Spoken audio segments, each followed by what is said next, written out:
যে চাকরি করে মোটামুটি চলা যায়, থাকা যায়, কিন্তু ভালো কিছু করা যায় না, সমাজে ভালোভাবে চলা যায় না। তো সেই ভাইদের জন্য আমি মনে করি যে ব্যবসাটা অত্যন্ত জরুরি।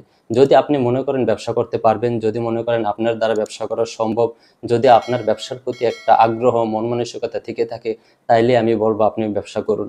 আপনি মনে করেন আমার ভিডিও দেখে বা হাজারো ইউটিউব চ্যানেলে ভিডিও দেখে, ব্যবসায়িক আইডিয়া দেখে আপনি ব্যবসায় নেমে পড়লেন হুট করে, এটা কিন্তু ব্যবসা করার মূল পলিসি না। আসসালামু আলাইকুম, টুকিটাকি ব্যবসা আইডিয়া চ্যানেলের পক্ষ থেকে আমি স্বপন মিয়া আপনাদেরকে জানাচ্ছি আন্তরিক শুভেচ্ছা ও অভিনন্দন। এই মুহূর্তে দেশ ও দেশের বাহির থেকে যারা আমার ভিডিওটি দেখছেন, আমার ভিডিওর সঙ্গে আছেন, সবাইকে জানাই আমার অন্তরের অন্তরস্থল থেকে অনেক অনেক ভালোবাসা। তো বন্ধুরা, আমি আজকে আপনাদের সামনে একটি গুরুত্বপূর্ণ বিষয় নিয়ে আলোচনা করতে আসছি। আশা করি পুরো ভিডিওটি মনোযোগ সহকারে দেখবেন। যদি ধৈর্য ধরে একটু আমার এই ভিডিওটি দেখেন, একটু কথা শোনেন, আশা করি আপনাদের অনেক উপকার হবে।